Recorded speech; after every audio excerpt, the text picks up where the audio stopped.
Capítulo 5. Bajo el árbol. Custodiado por Rick y Diaco, Andrej llegó hasta las caballerizas. Aún podían verse algunas estrellas en el cielo. Apenas comenzaba a clarear. Los caballos estaban listos para iniciar la marcha y en una carreta el cuerpo inconsciente de Grover había sido acomodado entre sacos y cajas. El príncipe ignoraba qué contenían. Supuso que era el botín que habían sacado del Whirlwind. Diaco se acercó para examinar al soldado. Rick llevó a Andrej hasta un corcel mediano y le ordenó subir.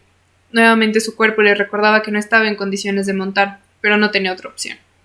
Una vez que estuvo sobre su montura, le ataron las manos y las riendas fueron amarradas al corcel de Diaco.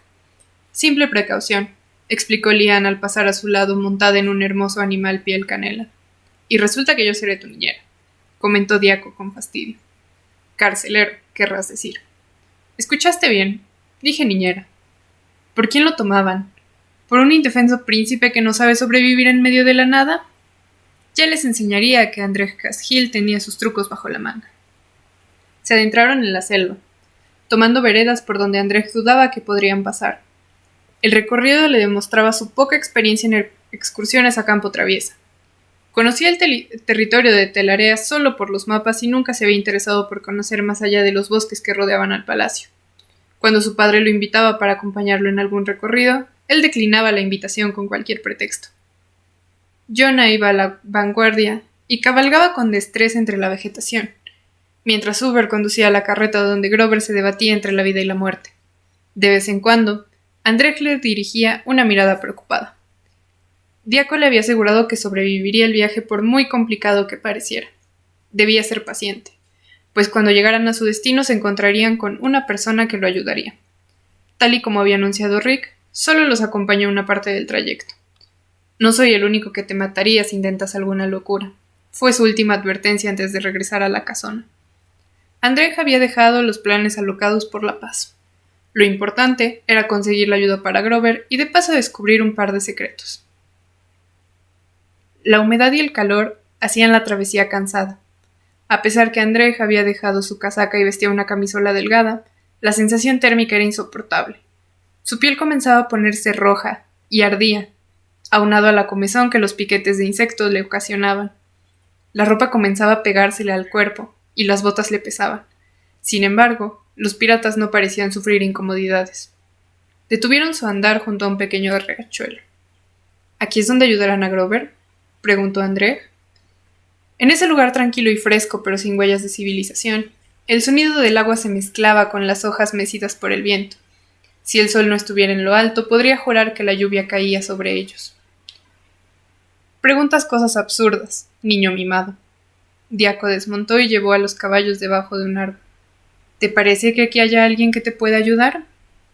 ¿Por qué nos detenemos? Debemos seguir. Cualquier demora podría ser mortal para su soldado. Si no te duele el culo después de cabalgar horas y sobre todo después de la golpiza de Rick, dejaré de llamarte niño mimado. Debí aceptarlo. Uber tenía razón. A pesar de las infusiones que Diaco le había suministrado, su cuerpo seguía dolorido. El puñetazo de la mejilla estaba inflamado y la cabeza le estallaba, mas no lo reconocería abiertamente. Se limitó a guardar un silencio que el pirata tomó como afirmación. Niño mimado. Los piratas que conformaban la caravana se acercaron al río. Sin el menor pudor se deshicieron de sus ropas y se zambulleron entre carcajadas y malas palabras. Andrej jamás había sido testigo de un desastre como aquel. ¿Acaso piensas quedarte ahí arriba? Lian estaba sentada entre las raíces del árbol. Tomaba agua de su bota y parecía no importarle tener enfrente a un grupo de hombres desnudos. Intentando disimular el dolor, Andrej desmontó y se dejó caer junto a Lian. Otro golpe más no le haría daño. Bajo el árbol se protegían del sol, y el aire era fresco. La pirata le ofreció un trago de agua que no dudó en aceptar. Si te metes al agua, la picazón será menor. En ese momento, Jonah era lanzado por los aires y caía sobre las aguas mientras Uber reía socarronamente. Prefería lidiar con la comezón a enfrentarse a esa banda de salvajes. Es tu decisión, pero en la noche te arrepentirás. Lian tomó el amarre de sus muñecas y les tiró los brazos, llenos de puntos rojizos. Sacó de sus bolsillos un frasquito marrón que al abrirlo impregnó el ambiente con un aroma a menta. Deslizó sus dedos, ásperos al contacto, sobre los brazos del príncipe, dejando un camino brillante y pegajoso. Andrej no pudo evitar sentirse nervioso. Lian aplicaba el bálsamo con cuidado. Estaba tan cerca que podía ver sus manos llenas de finas líneas blancas y, en su mano izquierda, una cicatriz más gruesa que se perdía debajo de la manga de su blusón. No quiero escuchar cómo te quejas y decir que no hicimos nada por ayudarte. Muy considerado de tu parte. ¿Sigo sin ser un pirata desalmado? Todos ustedes son ladrones sin escrúpulos. Lian se levantó sin mirarlo y observó a su tripulación. Andrej lamentó que se hubiera alejado. Dime, príncipe cautivo, ¿qué harías si alguien dijera que eres un ladrón solo porque tu hermano lo es? Lo que mi hermano haga no tiene que ver conmigo. Cada quien es responsable de sus acciones. ¿Puedes controlar lo que los demás piensen? Por supuesto. ¿Y si no fueras heredero de un reino, podrías? Andrej no supo qué contestar. En palacio, sus palabras eran órdenes, y todos debían obedecerlas.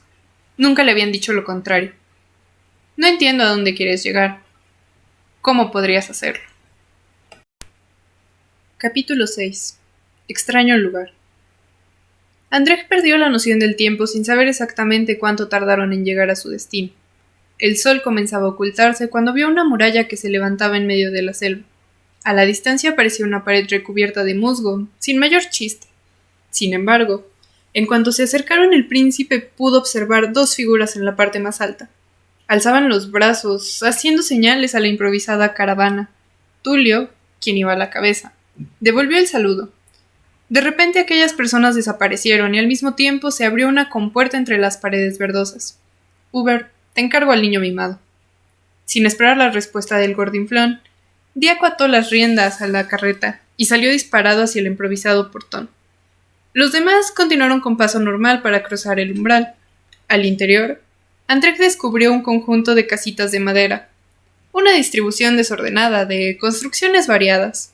Las había con varias ventanas, o aquellas que solo mostraban una sencilla puerta. En algunas más, arbustos y flores decoraban sus entradas, donde varios niños jugueteaban. Al fondo estaba la construcción más grande, 2 plantas, sin ventanas, a donde se dirigió la mayor parte de la caravana. Lian, Uber, arrastrando la montura del príncipe y la carreta donde viajaba Grover, se separaron del grupo principal para terminar su marcha en una casita pequeña. Un camino empedrado, flanqueado por un jardín de hierbas, ninguna que Andrej identificara, conducían a la entrada donde Diaco apareció acompañado de un hombre mayor. Cojeaba y su cabello mostraba más mechones blancos que castaños. ¿Dónde está?, preguntó el viejo. En la carreta. Lian desmontó y se hizo cargo de las riendas de Andrej. Fue Tanis. Era la primera vez que el príncipe escuchaba aquel nombre. Alguien llamado Tanis, a quien no identificaba, había sido responsable del estado de Grover. Debía ser alguien muy fuerte para haber vencido a uno de los mejores guardias de Telaria. ¿Alguien más? Nada de gravedad. Diaco se ha hecho cargo. Llévenlo adentro, fue su indicación. Entre Uber y otros 2 hombres trasladaron el cuerpo de Grover al interior. Andrej desmontó, con escasa gracia. Sus piernas temblaron al sentirse sobre tierra firme. Aún con las manos atadas, pudo aferrarse al fuste, movimiento que le ayudó a mantener el equilibrio. Una caída más y volvería a ser el hazmerreír de los piratas. En las cajas está lo que pediste, señaló Diaco cuando ambos se acercaron a la carreta. ¿Será suficiente? Esperemos que sí. Tienes un feo golpe en la mejilla, muchacho. Dio un vistazo al maltratado rostro de Andrej. Una cataplasma de madreselva con semillas de arenjo será suficiente para bajar la inflamación. Ya deberías saberlo, Diaco. ¿Con quién crees que estás hablando, papá? Sin mayores palabras, el sanador cargó varias cajitas y regresó al interior. ¡Han llegado! Lian, Diaco y Andrej dirigieron su atención hacia el origen de aquella potente voz. Por la misma dirección que habían llegado, una mujer rechoncha se acercaba dando tremendas zancadas, el mandil manchado y el blusón arremangado hasta los codos. Las noticias han volado. Seguro mi padre va a necesitar ayuda. Diaco, protestó Lian. No quiero estar presente, capitán. Dile a Uber que salga. Oh, no lo hará. Diaco no esperó a que la mujer los alcanzara y entró con velocidad a la casita. Querida Lian, saludó la recién llegada. Me dijeron que venías acompañada. ¿Dónde está nuestro invitado? La morena hizo un ademán y señaló a Andrej. El príncipe permanecía de pie, observando la peculiar escena. Casi podía asegurar que el capitán del Rose estaba nerviosa. ¿Qué han hecho contigo? Mírate nada más. No puedo permitir que andes así. Sin darle tiempo a oponer cualquier resistencia, aquella mujer arrastró a Andrej hacia otra de las casonas de la singular fortaleza. Lian, sin decir nada más, dejó que se lo llevara. A su paso se encontraron con caras curiosas y algunas voces que, en murmullos, se preguntaban ¿y ese quién es? Niños, mujeres y ancianos, en su mayoría formaban parte de aquella comunidad. Llegaron a una construcción alejada de las demás. El recibidor, casi vacío, estaba impregnado por una fuerte humedad.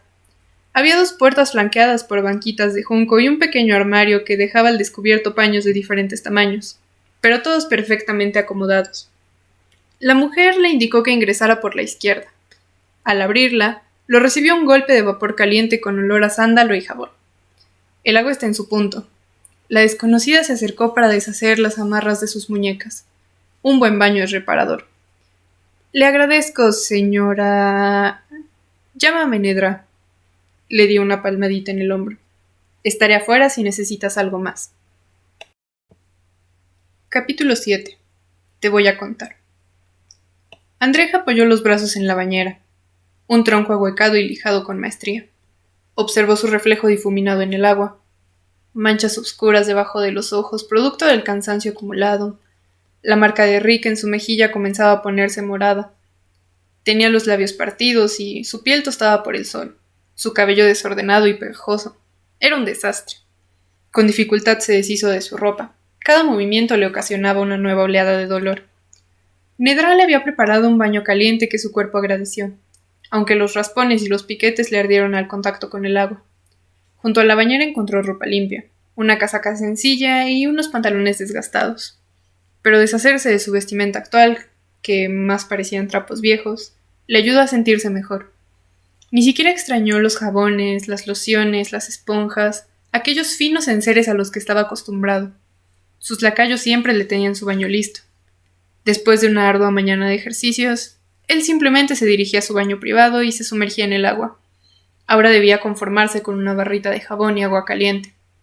Cualquier cosa sería buena con tal de quitarse el sudor y la mugre.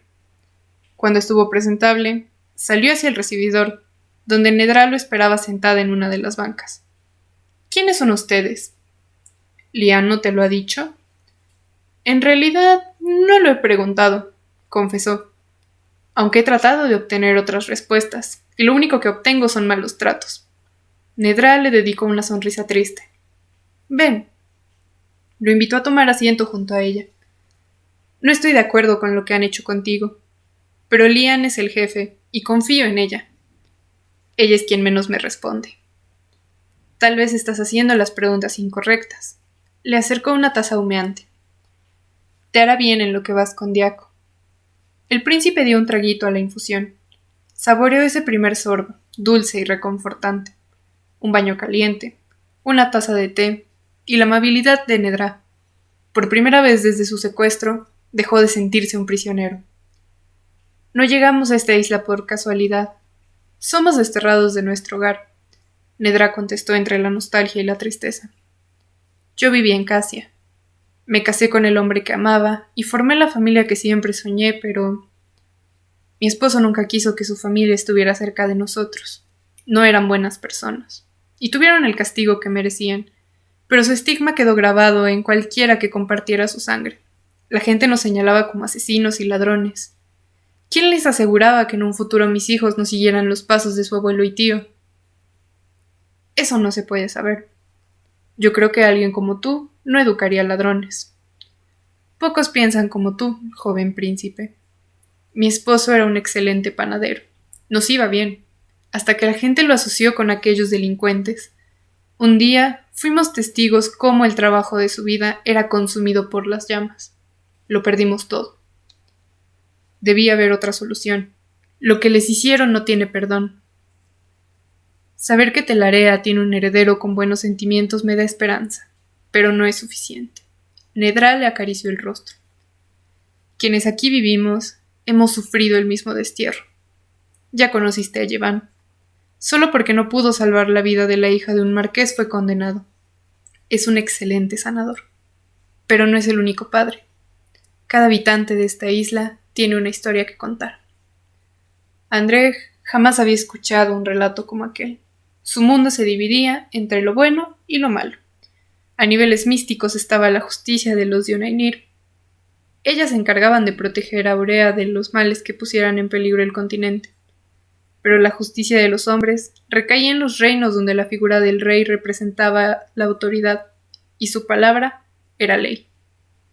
Lo malo se reflejaba en los criminales, y debían ser castigados. Sin conocer la historia detrás, él había prejuzgado a los piratas como bandidos cualquiera, y fue hasta ese momento que las palabras de Lian tuvieron sentido. Si él no fuera príncipe, sus órdenes seguirían siendo absolutas y debieran ser obedecidas. Había crecido con las enseñanzas de su padre, un hombre recto y justo cuyas decisiones, desde su punto de vista, eran correctas. Nadie que se acercara al monarca de Telarea se iba sin ser escuchado. Salían de las audiencias reales con respuestas satisfactorias a sus problemas. Lo mismo pasaba en Gandorel, donde el rey Arteus, a pesar de su juventud, llevaba las riendas de la nación más poderosa de Aurea con justicia. Sin embargo, conocer a Nedra y escuchar cómo su vida había sido destruida por los prejuicios de una sociedad, la misma en que él vivía, cambiaba su perspectiva de las cosas. ¿Y sus hijos? La mujer soltó una sonora carcajada. Ese par, aunque crecieron lejos de su tío y su abuelo, ahora son bandidos de alta mar. Capítulo 8. Pasos de baile. Con la llegada de la noche, la vida en la villa cambió. Después de la cena, sus habitantes se reunieron alrededor de una hoguera donde cantaban, reían y bebían. Un grupo de jovencitas bailaba al ritmo del laúd de Tulio. Entre ellas, Lian jugueteaba con un niño pequeño. «¡Mira cuánto has crecido!» «¿Y papá?» «Vendrá la próxima vez. Está en una misión muy importante. Quiero ser fuerte, como él, y acompañarte. Cuando seas grande, quizás». Desde su posición, Andrej observó su interacción con curiosidad. Entre ambos existía demasiada familiaridad. De manera inconsciente trató de encontrar un parecido, algún rasgo que los identificara como madre e hijo, pero el niño tenía el cabello castaño y la piel clara, mientras que Lian era más morena. Buscó en su memoria quién de ellos podía parecerse al chiquillo. Ninguno encajaba en la descripción. «Merik, no andes molestando al capitán». Entre las danzantes apareció una joven de cabello castaño y corto. Destacaba la cadena de plata que colgaba sobre su cuello y de la cual pendía una argolla dorada. «Pero mamá, anda a la casa. No quiero llegar y encontrarte despierto». Después de despedir a su hijo, la mujer se dirigió a Lian. «Traté de alcanzarte con Yevan, pero Andel me tiene ocupada. No llega a los 2 años y tiene más energía que su hermano a esa edad. Ya quiero verla. Espero que se parezca a ti y no a su padre. Hablando de él, solo quiero saber...» «Tranquila, Dani. Rick y Tanis lo acompañan». «¿Tus hombres más fuertes? ¿Acaso...?» «Aquí no». La joven notó la presencia del príncipe, quien al sentir la mirada de aquella desvió su atención al tarro de cerveza entre sus manos, dándole un sorbo con el que casi se atraganta. «¿Una bebida demasiado fuerte para un príncipe como tú?» Lian se le acercó después de que Donnie se marchara. «No es algo que puedas encontrar en Telarea. Receta secreta de Nedra.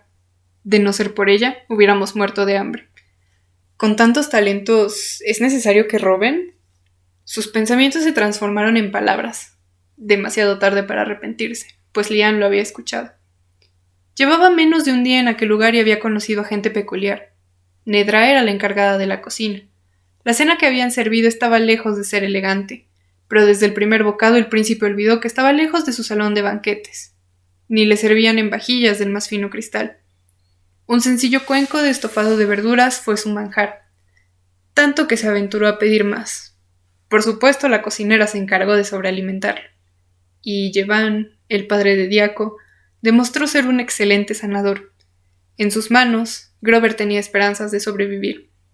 Las heridas de su soldado eran mortales y Andrej sabía que ni siquiera el doctor Calle, el médico de más confianza de su familia, la habría tenido fácil. No le permitieron acercarse a la habitación donde Grover estaba siendo atendido, pero Diaco le aseguró que el peligro había pasado. Lian le había dicho que ayudarían a su soldado y parecía que estaba cumpliendo su parte, aunque todavía no se fiaba de ella por completo. Bandidos siempre serán bandidos. Imagino que Nedra te lo ha contado. Lian le arrebató el vaso y de un solo trago lo dejó vacío. El mundo no es tan simple, querido príncipe. ¿Quién haría negocios con una familia de delincuentes? Lo que haya hecho su familia no tiene que ver con ellos. Mi padre los escucharía. El rey Arteus también. Ninguno pasaría por alto situaciones así. Tú nos llamaste vulgares ladrones. ¿Cómo podrías asegurar que para el rey sería distinto? Además, si yo no hubiera saltado tu barco, jamás hubiéramos mantenido una conversación así. Capitán, ven con nosotras. Dos bailarinas se acercaron a Lian y se la llevaron hacia su improvisado escenario. Los bailes en el palacio seguían un riguroso protocolo, llenos de caravanas, silencios y guardando una prudente distancia. Todas esas reglas se rompían alrededor de esa hoguera. Saltos, giros, choques de manos y cuerpos, gritos de júbilo, risas contagiosas y las notas de una melodía vertiginosa. Andrej no podía dejar de observar los movimientos de Lian a través de aquella desordenada danza. Ni siquiera se dio cuenta que su pie seguía el ritmo de la canción. ¿Quién podía imaginar que aquella muchacha de movimientos ligeros y despreocupados era la intrépida capitana de unos bandidos de mar? Alguien que podía dirigir palabras llenas de afecto a un niño pequeño, y quien velaba por la seguridad de un grupo de familias olvidadas por los reinos, pero al mismo tiempo, una salvaje pirata que lo tenía secuestrado. ¿Bandidos siempre serán bandidos?